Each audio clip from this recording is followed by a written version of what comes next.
The five-star restaurant Lumiere shimmered. Golden chandeliers glowed brilliantly, reflecting Alara's icy diamond jewelry. The notoriously cold 32-year-old CEO, Alara Voss, entered with her 6-year-old son, Evan. Evan tightly clutched her expensive designer dress, whispering, "Mom, I'm scared of the crowd." Alara was heading to the VIP section when she abruptly stopped. She saw a single dad, wary but smiling, in a faded shirt expertly cutting pasta for his giggling 7-year-old daughter. Evan froze, utterly captivated. Alara frowned deeply. "Evan, stop staring at that humble table." But the boy whispered, "Mom, I want to sit next to them." Daniel Hayes, 36, was exhausted but happy. He was a single father juggling two demanding jobs, a delivery driver by day and a building maintenance man by night, all to provide for his 7-year-old daughter, Lily. Their life was frugal but rich in love. Despite their limited budget, Daniel always made sure to take Lily out for a special, inexpensive weekend meal to celebrate small victories. Today was especially important. Lily had brought home a perfect report card. The Lumiere was far out of their league, but Daniel had found a small, hidden cafe next door that served excellent pasta. When a staff member at the cafe mistakenly seated them in a quiet, low-profile corner of the main, high-end Lumiere dining area, Daniel didn't correct them, fearing the shame of being moved. He simply wanted Lily to enjoy the fancy lights for just one evening. Lily was a ray of sunshine, bright, curious, and remarkably friendly, always eager to strike up a conversation with anyone nearby. She was busy admiring the shimmering chandeliers, entirely unaware that the most powerful, photographed woman in the city was about to walk into her life. Alara Voss, meanwhile, had chosen this evening for a carefully orchestrated, soft media reintroduction to the public, a controlled moment of humanity to counteract her icy corporate image. She had planned to take the discreet VIP table, but Evan refused to budge. "Mom, I want to sit with that girl," Evan insisted, pulling her sleeve. "She looks so happy." Alara, a woman whose life revolved around logic and corporate strategy, was surprised by her son's raw, uncharacteristic display of emotion. He was usually as reserved as she was. She realized her own wealth had bought him silence, not joy. A nervous floor manager approached Alara, whispering urgently, "Madam, that family, they may not be suitable for your seating area. Perhaps the main dining room." Alara looked from her son's pleading eyes to the manager's condescending face. Her corporate edge returned, cold and decisive. "My son decides," she stated flatly. She walked straight to Daniel's small, inconspicuous corner table. Daniel looked up and nearly choked on his water. He found himself face to face with Alara Voss, the woman whose face graced every business magazine. Alara skipped the pleasantries. Her delivery was direct, almost startling. "My son wishes to join your table. May we?" Lily, delighted by the prospect of a new playmate, beamed. "Yes, you can sit right here, miss." Daniel, flustered by the overwhelming smell of expensive perfume and the sheer presence of the billionaire, quickly pulled out a chair for her. In that moment, he felt a profound sense of disorientation, thinking, "She belongs to another world entirely. Why would she want to sit with us?" The two children instantly connected. Evan, reserved moments ago, was captivated by Lily's infectious laughter and her easygoing nature. They spoke about school, cartoons, and their father's superpowers. Daniel and Alara, two people worlds apart in wealth and status, sat in an awkward, profound silence, the only thing they shared being the deep, protective love for their children. As Daniel gently finished cutting Lily's pasta into perfect, manageable pieces, Evan leaned over the table, his eyes fixed on the task. Alara watched Daniel's hands, strong, scarred hands that had clearly known hard work.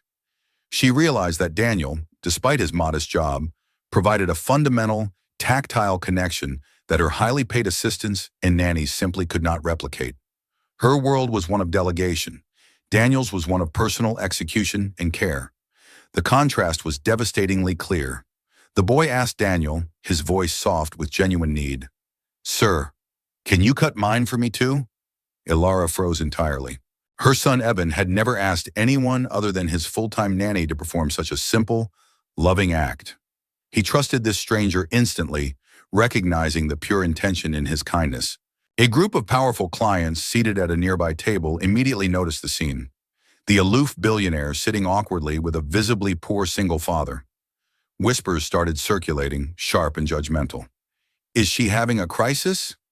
Perhaps a very literal public relations stunt? Direct charity? Ilara, who despised gossip, tensed, ready to stand up and end the dinner. But Evan's small hand gripped her arm. Mom, I like him. He's like a superhero. Lily, ever loyal, chimed in. My daddy is a superhero. He can fix anything. He even fixed a whole apartment building's furnace last week. Ilara found herself smiling, a genuine human smile she rarely allowed herself, at the children's innocent defense of Daniel. It was a moment of true, unscripted warmth, something her cold world desperately lacked.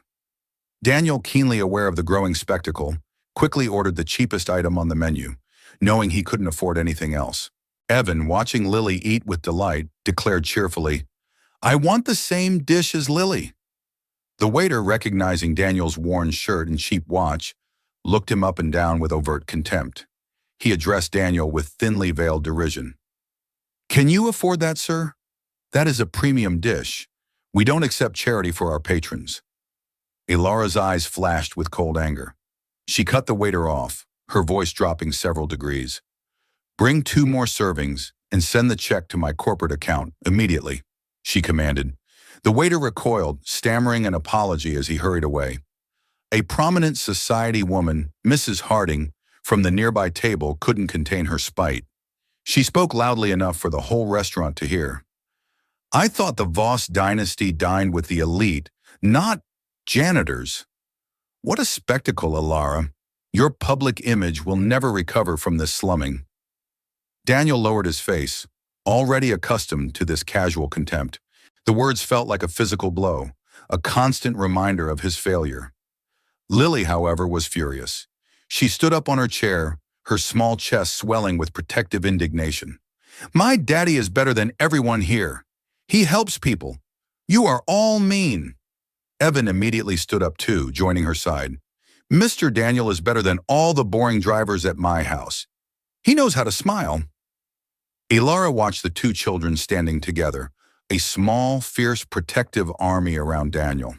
It was the most animated, passionate thing she had ever seen her son do. She felt a surge of loyalty, realizing that Daniel, the janitor, was the most honorable man in the room. But the moment of connection was brutally interrupted. Ilara's personal assistant rushed into the restaurant, eyes wide with panic. Ms. Voss, emergency board meeting. Someone is trying to stage a corporate coup. They have evidence. The entire restaurant turned to watch. Ilara's face, usually so composed, went visibly pale. Her hand began to tremble uncontrollably. The pressure, the exhaustion of fighting to maintain control, finally shattered her. Daniel, instantly assessing her, recognized the physiological signs. Acute stress leading to hypoglycemic collapse. His trauma training, dormant for years, kicked in instantly. He didn't hesitate. He grabbed the glass of water and a packet of sugar from a discarded coffee service and shoved them into her hand. His hands moved with the speed and precision of a man who makes split-second life-or-death decisions. The floor staff whispered in astonishment. How did he know before the assistant even noticed? He just fixed the billionaire. Ilara drank the sweet, cold water, and after a few frantic minutes, her breathing stabilized. She looked up at Daniel, her voice trembling with shock and gratitude. Why did you help me? You didn't owe me anything after the way they treated you. Daniel's gaze was steady, focused on Evan, who was now clutching his mother's arm, terrified. Because your son needs his mother alive, he simply said. And no mother, regardless of who she is, should collapse in front of her child. As the color returned to Ilara's cheeks, a profound realization washed over her. Lying back in the expensive leather booth, surrounded by people who relied on her wealth and power, the only person who saw her as a vulnerable human being was the man everyone else had dismissed. He didn't see the CEO, the target, or the charity case, she thought. He just saw a mother in danger. That level of simple humanity is alien to my world. She realized that in the moment of her greatest weakness, her enormous wealth had been utterly useless. Once Ilara was stable, she quietly ushered Daniel and the children into the restaurant's private VIP lounge, a sanctuary of leather and mahogany, to talk without the intrusive eyes of the media and the guests. Evan and Lily were already engaged in a game of tag, their innocent laughter echoing softly through the opulent room. Ilara sat opposite Daniel, finally letting her guard down. She sighed, the sound heavy with the weight of her empire. They are trying to discredit me by spreading rumors that I am not mentally or physically fit to run the company. They need a medical crisis, and I just gave them one on camera. Daniel looked at his teacup. Which is why you experienced the acute stress response. It wasn't the food, it was the fear of losing control. You are running on empty, Miss Voss. Ilara looked up, surprised. You read that accurately. What is your background, Daniel? You speak like a therapist or a strategist. The way you acted was instinctual, professional. Pian. Daniel hesitated, avoiding her penetrating gaze. Then Evan ran in, pulling at his sleeve. Tell the story about the time you saved someone, Uncle Daniel. The one about the smoke. Ilara looked at Daniel, her curiosity piqued. Save someone? Daniel let out a long breath, deciding to share the truth he had kept hidden for years. I was an emergency trauma doctor in the military, he revealed, the confession painful. I specialized in combat field medicine and acute psychological triage. That's why I recognized your symptoms instantly. He paused, the true weight of his secret falling heavily on the room. But I left the field entirely after my wife died from a surgical error. I couldn't save her. I decided I didn't deserve to save anyone else. He explained further, his voice raspy with old pain. It wasn't just a regular mistake. I was deployed, consulting on a life-saving procedure miles away. Her doctor called me for advice mid-surgery. I gave the guidance thinking I was helping, but the procedure failed. I was saving other people, but I was unavailable to save the one person who mattered most, even by proxy. I felt like my dedication to my career, to being the best trauma doctor, had created a distance that killed her. So I stopped. I traded saving the world for securing Lily's single small world, where I could never be too far away. Ilara's eyes softened, recognizing the profound grief and guilt hidden behind his simple life. It was the first time she saw the man, not the maintenance worker, a man who had traded global contribution for quiet penance. Then the first twist arrived. Evan, who had been laughing moments before, suddenly stopped running. His face went alarmingly white, and he gripped his chest. Ilara panicked. Evan! Evan, what's wrong? Daniel, the trauma doctor, immediately resurfacing, grabbed the boy's wrist and checked his pulse. His heart rate is spiking. He is having an acute panic attack, triggered by seeing his primary caregiver collapse. Evan hyperventilated, tears streaming down his face. Mom, I'm scared you'll get hurt. I'm scared you'll disappear. All the nannies say you work too much and one day you won't come back. Ilara tried to hold him, but Evan recoiled slightly, clinging to her dress, his small body rigid with fear. Ilara realized she didn't know how to console him. I manage billions, but I can't calm my own son, she thought, her sense of failure absolute. Daniel, seeing Ilara's helplessness, took decisive action. He scooped the terrified boy into his arms, holding him close to his chest. It's okay. I'm right here. You are safe. Breathe with me. He demonstrated the rhythmic pattern of breathing he used for soldiers in shock, grounding Evan in the present moment. He spoke in a low, even tone, distracting Evan with simple, sensory questions. Evan, can you feel my shirt? What color is it? Can you count the lights above us? Evan followed Daniel's steady rhythm. Minutes later, the boy's breathing normalized. He relaxed fully against Daniel's chest, a complete physical surrender. He whispered, You smell like clean air, Uncle Daniel. Ilara watched the scene. Daniel, the single dad, holding her fragile son, and her eyes welled up with silent tears. She had never seen such instant, profound trust placed in anyone outside of herself. She realized her wealth had robbed her son of the simple security that Daniel provided naturally. This single, brief exchange of physical comfort was more powerful than years of purchased childcare. The second twist immediately followed. Alara's assistant burst back into the room, phone pressed to her ear, yelling in panic. "Ms. Voss, the video of you collapsing in the restaurant is going viral. The board is meeting to invoke the fitness clause. They will use it to strip you of your position." Alara sank into the chair, devastated. They will use this public weakness against me. It's over."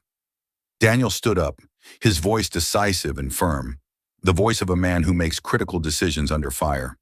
"You are not a cold CEO, Ms. Voss. You are a mother, and they are using your motherhood against you." Alara broke down, the tears finally flowing freely. "No one," she choked out, "no one has ever said that to me before. Everyone just sees the corporation." Daniel placed his hand on her shoulder. "Let me help you. You don't fight a coup with power, you fight it with truth." He quickly and methodically analyzed the situation. The timing of the board meeting, the assistant's sudden appearance, the immediate leak of the video. He saw the operation not as a business problem, but as a hostile, tactical maneuver. "The person running this coup needed more than just a boardroom vote," Daniel stated, pointing to the facts. "They needed public outrage to pressure the external shareholders. The swiftness of the viral video leak, combined with your assistant's exact panic timing, proves this was coordinated. The head of operations, Mr. Sterling, has always wanted your chair. He hired the assistant specifically to gather compromising evidence. That leak was intentional, designed to look accidental. He accurately identified the hidden player behind the corporate conspiracy, the reason for the attack, and the exact strategy needed to spin the media narrative. We don't deny the collapse, we reframe it. We call it what it is, a mother's exhaustion from fighting a hostile corporate takeover designed to damage her family's legacy. We turn his weapon, the video, into your testament to sacrifice." Alara was astonished. "You're thinking 10 steps ahead of my legal team.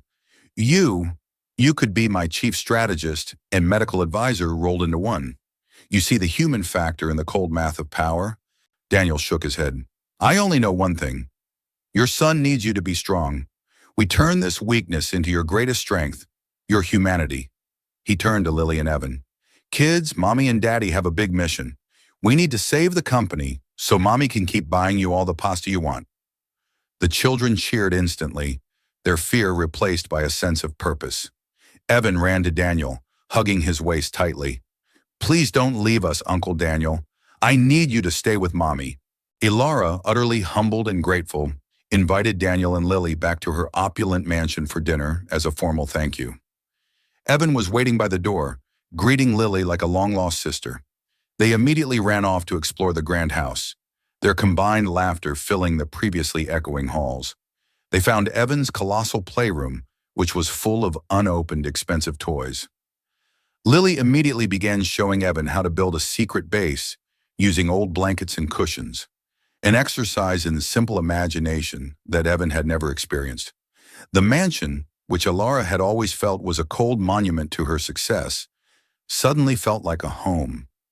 Daniel entered the magnificent living room, feeling completely out of place. He adjusted his collar nervously. "This place, it doesn't belong to me." Alara offered a gentle, genuine smile. "Tonight it does. Please just be yourself." The dinner was the antithesis of the stressful restaurant scene. It was warm, relaxed, and intimate. For the first time in years, Alara laughed wholeheartedly, her cold mask completely gone. Lily entertained them all with stories of her dad's superhero moments, how he once fixed a burst water heater in the middle of the night and rescued a fat, stuck neighborhood cat. Evan listened, captivated, laughing so hard he nearly fell off his chair. Alara realized that while her life was built on billion-dollar transactions, Daniel's was built on human connection and genuine service. Alara found herself watching Daniel in the kitchen, his sleeves rolled up, helping the chef plate the food. A strange, unfamiliar warmth spread through her chest. She saw the competent, caring doctor blending seamlessly with the humble maintenance worker, a complete man. Later, Alara and Daniel had a quiet conversation in the library, sipping tea. "How do you manage to be so present?" Alara asked, her voice tinged with envy. I have entire teams for my son, yet I miss everything. I delegate comfort, joy, and basic care. I delegate Evan. Daniel smiled sadly. I don't delegate because I can't afford to. But more importantly, I don't delegate because I realize the hard way that presence is the most precious thing we own. Every time I cut Lily's pasta or fix a broken toy, I'm securing a memory with her. My time is my only wealth now, Alara. You have infinite financial capital, but I have infinite time capital for my daughter. Evan tugged on his mother's hand, his eyes wide with admiration as he watched Daniel interact with Lily. Mom, Uncle Daniel is just like a father to me. He makes things okay. Ilara froze. Her son's simple, unguarded statement struck the deepest, most sensitive chord in her heart. Evan was voicing the need for the stability and masculine warmth that her work had never allowed her to provide. Ilara led Daniel out to the massive, empty terrace, gazing over the city lights. For years, I believed I could buy everything my son needed, she confessed, her voice soft and vulnerable. But tonight, I realized I bought him loneliness. You gave him 10 minutes of belonging that my entire fortune couldn't purchase. Daniel nodded slowly. Money creates distance, Ilara, but love closes it. You just have to choose which one you value more.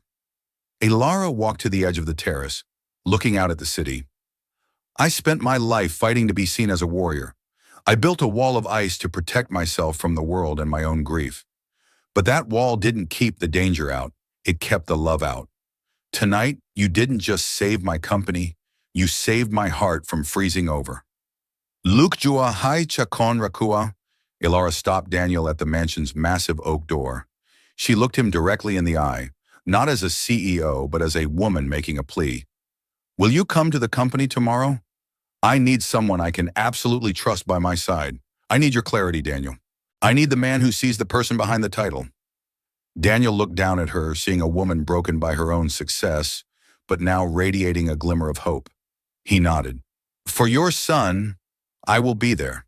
I promise to protect the woman he needs. The next morning, Daniel walked into the emergency shareholders meeting with Ilara.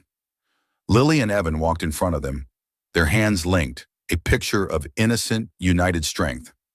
This time, they were not hiding. They were Ilara's foundation. The tension in the room was suffocating. The conspirator, Mr. Sterling, the head of operations, smirked, ready to present the viral video as proof of Ilara's incompetence. Sterling, a man who believed power was exclusively earned through ruthless ambition, was confident of victory. Daniel stepped forward, calmly commandeering the presentation screen. He quickly and methodically broke down the viral video, using his observational and analytical skills, not just as a doctor, but as a former trauma strategist. He proved the video was deliberately filmed by a low-level assistant hired by the head of operations, and the leak was timed precisely to cause maximum damage. He presented medical evidence, showing Ilara's collapse was stress-induced hypoglycemia, a temporary state, not an underlying condition. Then Daniel shifted his focus. He didn't just present the facts, he presented a philosophy. This is not a medical report, it is a character analysis, Daniel stated, his voice ringing with authority, looking directly at the shareholders. Mr. Sterling used Ms. Voss's moment of human weakness, her exhaustion, to attempt a hostile takeover. This company is built on strength, and Ms. Voss's greatest strength is not her cold logic, but the sheer effort she exerts for her family and her company. The head of operations sputtered in denial, turning bright red. This is outrageous slander. Who is this maintenance man? Daniel produced documented evidence, a digital trail of communications, that exposed the entire calculated attempt to strip Ilara of her leadership, including Sterling's direct instructions to the assistant to film and leak. The shareholders were shocked. They immediately turned on the conspirator, condemning him for his betrayal and profusely apologizing to Ilara. Sterling was escorted out of the meeting, his reputation and career instantly ruined. A major shareholder, Mrs. Harding, the woman from the restaurant, stood up addressing the room, her voice now respectful. Who is this man? His competence is stunning. Who found this evidence? Ilara looked directly at Daniel, her eyes filled with gratitude and newfound affection. He is Daniel Hayes, and he is the only person who never turned his back on me. He is the man who saved my life and reminded me how to be a mother. And from today, he is my chief strategy and wellness officer. His job is to remind this entire corporation of the human factor we forgot. 3. The board, witnessing Daniel's quiet power, unimpeachable loyalty, and sheer analytical brilliance, immediately offered him a permanent position as the chief health and security advisor for the entire corporation. They understood they were getting a strategist and a doctor disguised as a maintenance worker. Daniel, finally finding his purpose again, looked at the contract. He firmly refused the standard terms. I will only accept if Lily and Evan are part of this arrangement. My work schedule must allow me to remain a fully present father. They are my priority, not a negotiation point. My presence here is a commitment to a better work-life balance for every parent in this company. Evan ran up and hugged Daniel's leg. Please stay forever, Uncle Daniel.